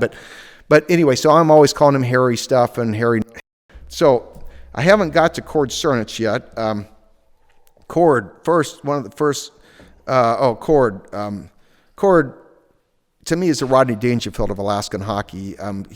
Cord signed with the Rangers, won a championship. Cord would be a fun one to get on here one of these days. And I mean, we're also hard on each other, but I love him. Such an amazing, smart player here. He signed with the Rangers, won the national championship with Lake Superior, got a picture with President Reagan at the White House here, but very long, distinguished career, high-level hockey, great Alaskan hockey guy, born in Ketchikan, Alaska. Top two. So Gomez, so Gomez and Thompson and Carl and B.J. Young, the real first original Alaskan. I want to talk about all those guys. I got so many funny stories about all of them, Wallace, Ty Jones. I got an amazing Ty Jones story, but I think we're running late, so I'll tell those. This is going to have to be a three-parter. I mean, we're going to have to come back. Five-parter. And who's the blame the Super Bowl? Who's the big tough guy from Eagle River Chugiak? Scott Parker. Parker. Well, and Ty Jones could chuck him too. Oh yeah, big lefty. I love those guys. So he could throw he was a pitcher at Chugiak too. He was like 100-mile-an-hour heat like freshman year. Big lefty. Oh yeah, I had them in a hockey camp a long time ago, and just sweet memories. But we know they were onto something here, but back then, before those guys just really rocked the hockey world here, Cord had been from signed an NHL contract and he's from Ketchikan, Alaska. That's pretty cool. Well, I remember with Cord too. He was, you were right there. He was like it. I remember my dad talking about it with Coach Bronis, like, Cord could be, one of those, he could be the first guy to play in the NHL. I mean, that was like where he was right there. Oh, I remember I have, my grandpa and I had some neat things. He'd make these scrapbooks here. So got my buddies joke me that I bring him out to F Street all the time and just start, showing them. But I think I actually have once, but anyway, they set up. I got glassy 8x10s too for sale. Feeding them cheese from the block. But anyway, I did have a letter that I sent to the agent saying those exact same things. I said to this agent that I said I think this kid from Alaska is going to play in the NHL, and I think Cord was right there on the cusp, and it just gets to be a fine line here, depending on what organization you're in sometimes, but a fantastic player. I love Cord, but one of my favorite Cord stories, and I just got so many that I could never even tell them all here. But we were on America's Funniest Videos together, by the way. So really? We really were. So that's too long to tell right now. But one of the things that he told me, Cord, when he was at camp with the Rangers, one of the goalies said. He said, "No, what's your name now?" Like, he goes, "It's how do you spell it?" And he's like, "It's K-O-R-D." He goes, "What's that? Dork spelled backwards?"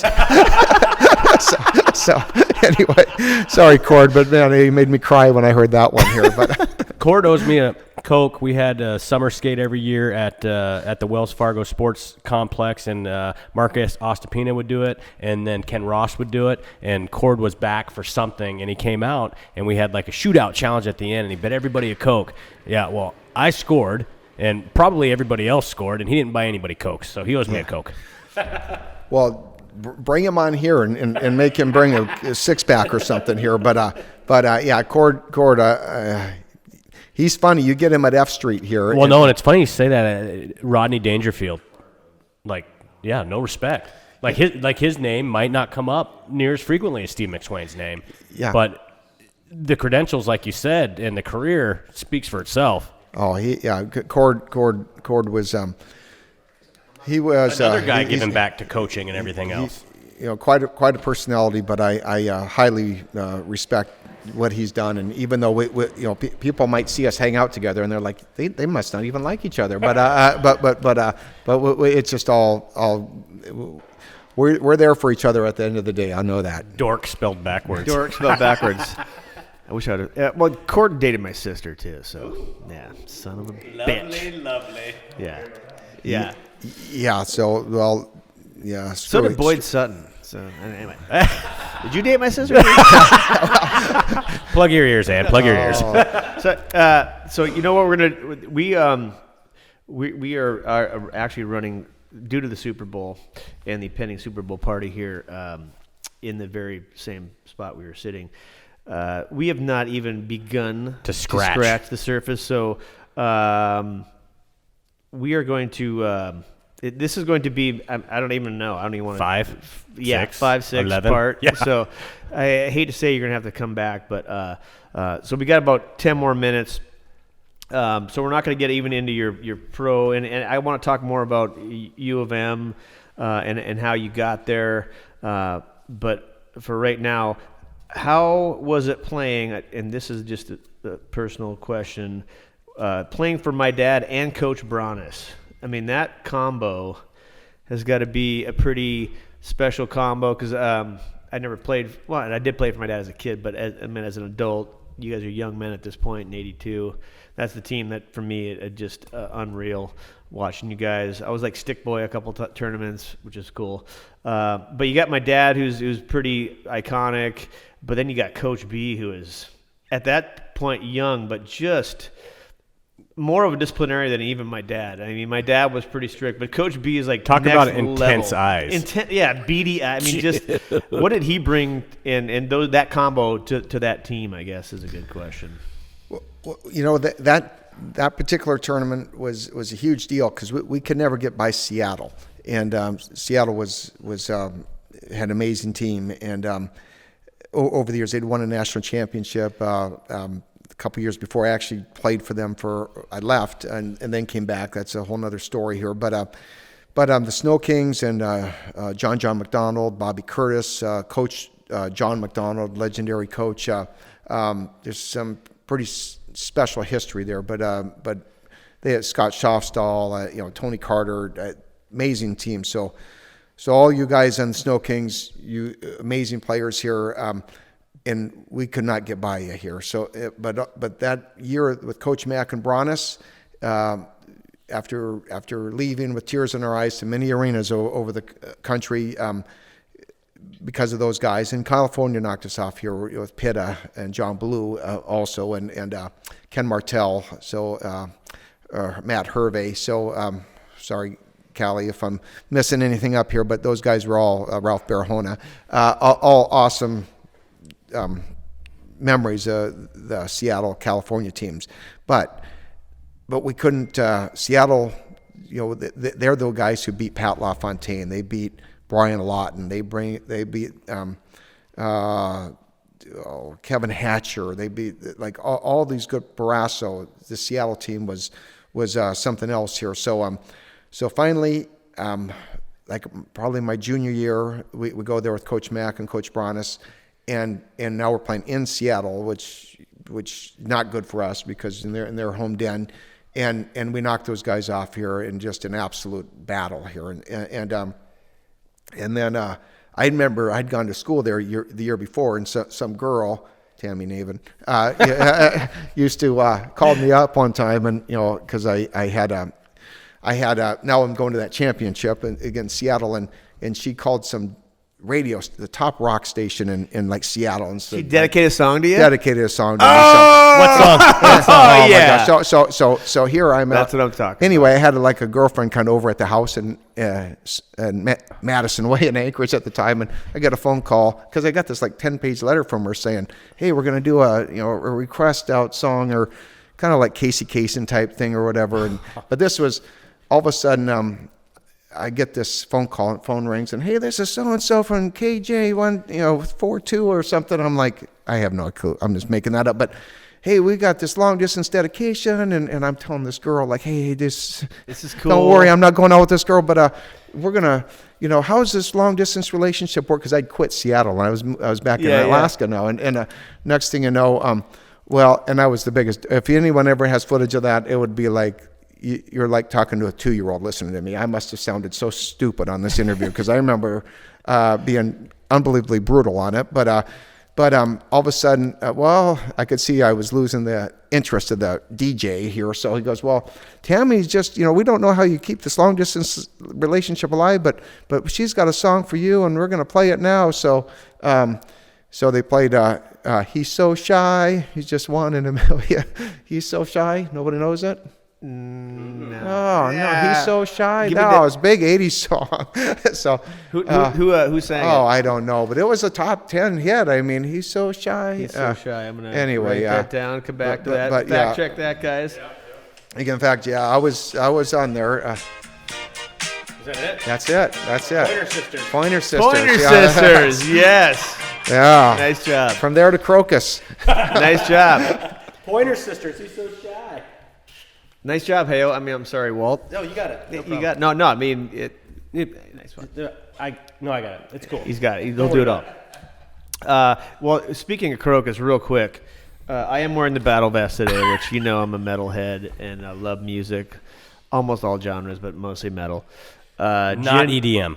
No, not a big EDM guy. That doesn't really pump my tires. But You have a Crocus story. Those guys don't. I'm gonna shout out to Peter Bland. Introduced me to Crocus. "Eat the Rich" was the song. "Screaming in the Night" was on that album. Killer. "Headhunter" was the name of the album. That's like 83, 84. Anyway, you have a Crocus story from when you played in. You almost brought him up to Sullivan Arena. I probably would have been there. Yeah, well, Had it happen. Well, Peter Bland and Wiley Bland. Gosh, I got to keep my wife away from Wiley. So good looking here. So every time I see him, I hide her. But I just got a nice text from Peter. So I love the Bland family, Mrs. Bland. Just wonderful people. You got to bring the text in. What happened? Yeah. Yeah. Oh yeah. So the way you sent me. Yeah. But I was in Bern, Switzerland, and my agent named Andy Gross was there. I had a little problem in England a long time ago. I'm officially banned from the UK here, so maybe we'll talk about that next time. But this is a good story. Yeah. So that's a we're all afraid to go there because three Steve MacSwains here, and we're not sure if that thing's still lifted or not. But passport kind of story here. So it was that's for next time. But my agent is a big soccer personality. His name's Andy Gross, and he had represented a soccer player named Phil Gascon, which is a big soccer name, in Switzerland. Or he was in England. But anyway, I get in all this crazy trouble in England and Sheffield, and I'm worried. So Andy's like dealing with it for me, and next thing you know, I end up in Bern, Switzerland, and I'm looking in his office, and he's got all these pictures of NHL guys he's represented. He's got I don't know if he represented Dennis Potvin, but I remember Dennis Potvin's autograph on his wall in a picture. And so he was telling me just different things he does, and his kid liked me actually. So that's about the only reason I think the guy wanted me. So or gave me any time here. But like Jorgen Klingsman's a guy he represents now. He's a big soccer star. But Andy, I love him. He's crazy and he's nuts and he's amazing. But he's like, hey, I got this band here. Why don't you bring them up to Alaska? And I'm like, I'm their agent. And I'm like, well, I was talking like a big shot there in his office. Yeah, sure, no problem. We got a new big Sullivan Arena, and yeah, they're called Crocus. And I'm like, well, yeah, I know them. I mean, I'm a headhunter. So I mean, I liked them. They were awesome. And anyway, so next thing you know, they're sending me their bios and everything, and I'm getting all these things, and they're telling me. I looked into it a little bit. It would for all their gear and stuff, it would have been like $100,000. And my little alligator arms at that time was not ready to put down $100,000, to bring it. But who knows? That time concert tickets probably $20, $15-$20. Yeah, what's Sully hold? 10 with no rink or anything? Maybe 8. Yeah, that's what I mean. That's a little taste of the. Oh, yeah. Screaming in the Night. Classic Crocus. Yeah, but I mean, you're looking at $20 and they fit $10,000. That's only $20,000. That's not enough to cover the 100 to get them here. No. Yeah, there's luggage. I have $100,000 stuck in my head, so I was, I probably was $100,000. I remember with airline tickets, all their stuff, their baggage and everything was. Anyway, just going away from that story. When I left college to come back to Alaska, I had 18 bags, and they all weighed about 500 pounds. I mean, I was like Fletch and going through the airport. I had bags with blankets. They were like 700 pounds each here. Like Tommy Boy. I mean, this must be you, So I went two separate. I showed up in the morning with these big, thick Coke bottle glasses. I had Oxy 10 all over my face for pimple medicine, and I show up like at 7 in the morning, and I'm carrying it myself, putting it because the airport people. Hey, do you mind if I help you? No, I got it, and I'm carrying this stuff I had about half the luggage at the first part.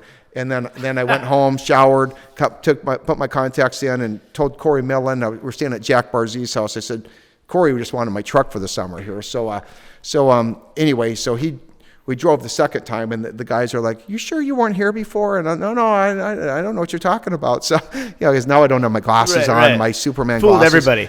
Yeah. So I remember thinking, now I have 7 or 8, 9 more bags that are just as heavy and big. And I mean, these are like trunks upon trunks of photo albums and scrapbooks and all my junk. And so now I go through the second time, like when my flight was leaving 11 or something. And I say, anyway, I was just there. There was one checking person that was away from everybody. And I'm like, please let that person be my person so I can, so I can work them a little bit. So all of a sudden there was like 2 people getting ready to leave the line, and this lady that was all by herself in the corner, her line opened up. So I went shut in there.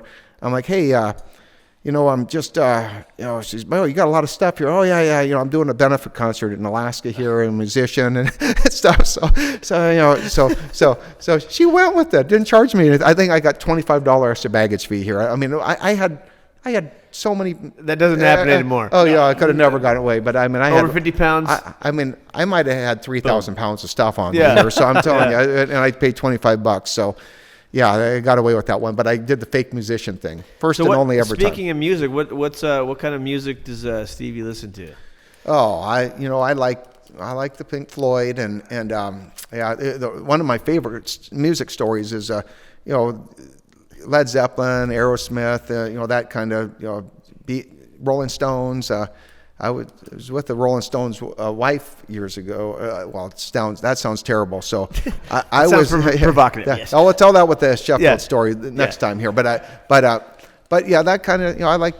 But I've heard some new stuff here. I like here. The other day I was hearing some fun stuff on the Bob and Brock show here, which on the commute now I.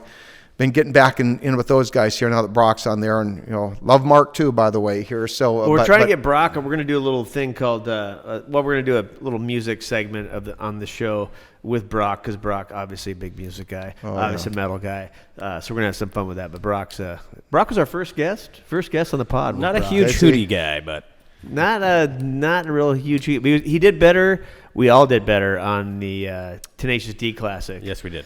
Yes, we did. You know what that one's called. Yeah. Gently. Well, Bob and Mark were such a huge part for so long of just all of our lives, and from even the Aces days to so I've been at car shows with and given turkeys to those guys over the years, or their donations. Bob and Mark stuff, faces made for radio. But they just so welcome to the club. Beautiful, welcome to the club, buddy. Beautiful memories with those guys. So and then I quit commuting, so I just haven't heard. But now all of a sudden I kept hearing this new voice, and I'm like, that's Brock? Yeah, and B-Rock. He's doing a great job. So I've been totally enjoy listening to those guys every day. Shout out to Brock, because Brock is he's an FOP, friend of the pod. Friend of the pod. Can I before we go just let you wrap up your thing? But I'd like to give shout out to your old man, someone who's he's never really played for me other than in the summer and stuff like that, but he's always been honest and upfront, and he and I exchange Christmas gifts every year, and he's just he's a real ambassador of yours and Alaska hockey, and just an absolute wealth of knowledge, and someone that had helped me with my research for you. And so if old man MacSwain's listening, nothing but love, and enjoy your stories, as long-winded as they are, whenever you have time to give them, and look forward to seeing you again soon. Oh, thank you, Walt. No, I really appreciate it. So, yeah, Dad, Mom, sister, Stephanie, Landon, my wife, Claudia, and Stevie, I tell you, I want to get a picture with Stevie in here one of these days with you guys here. So I was going to... Well, you're coming back, so it's not... He's not even to line 3 of his notes. I'm an eighth the way through my notes here. And good news is we have plenty of material for another intro, too. Yeah. Homework's already done. Rito, real quick, just from the back row before you wrap things up, 2 things. Number one, Walt, I got to fact check you. Stevie, if you would have self-promoted Crocus with a $100,000 investment, 10,000 seats times $20 is actually 200,000. You would have cleared 100 on that. And you could have bought Microsoft back then and been a billionaire. So anyway, damn it. Sorry about that. Thanks, Hale. Where were you on that? Nice one, bud. Yeah, nice one. I'm blaming Hale. Real cliche in the business to say, like we're in the business, but you know what I mean. Got to have you back. But no, this time obviously we just scratched the surface here. But in the meantime, between now and tomorrow, because we'll see you tomorrow. I'm kidding. You're off tomorrow. I'll give you the day off.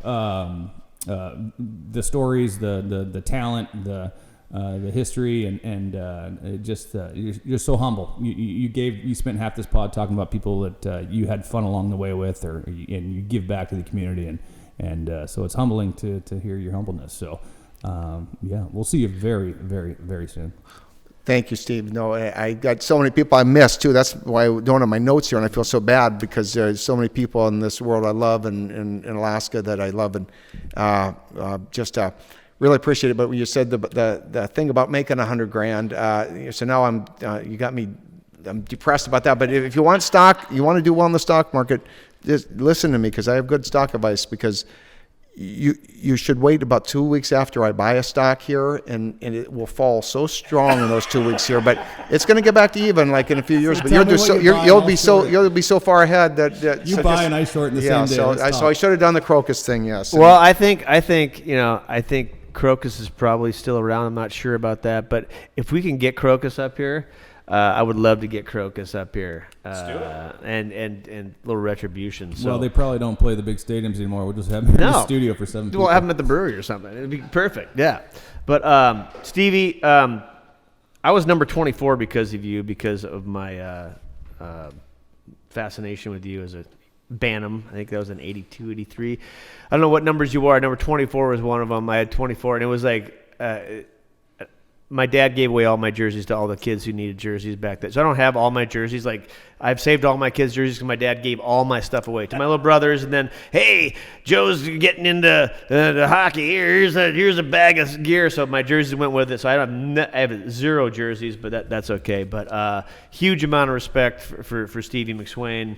Like I said, you were not the first, but a big, huge part of everyone else from Alaska who's played in the NHL owes a debt of gratitude to you for sure. And again, I'll say it again, you are the yardstick that we are all measured by. Continue to be. Still to this day. Continue to be. Yeah, legendary. I know you don't want to hear that. And I wrote some things down about Steve. Just a positive attitude, his work ethic.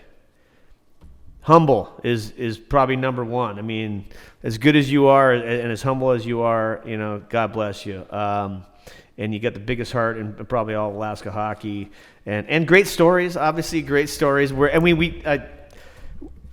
It's a bummer because I want to continue right now, but we need to. Steve probably rented this place out for the Super Bowl, and he's probably making money on the side. But that's fine. We have only begun to scratch the surface, and I know I say that a lot, but really, you can see my notes. I've not marked anything off. It's just getting going here. So we're gonna have you back. Awesome, and in Seward. Come on, wake up and smell the coffee. Get the sign. Hometown. I mean, what the hell are you waiting for? Hometown. What are you waiting for?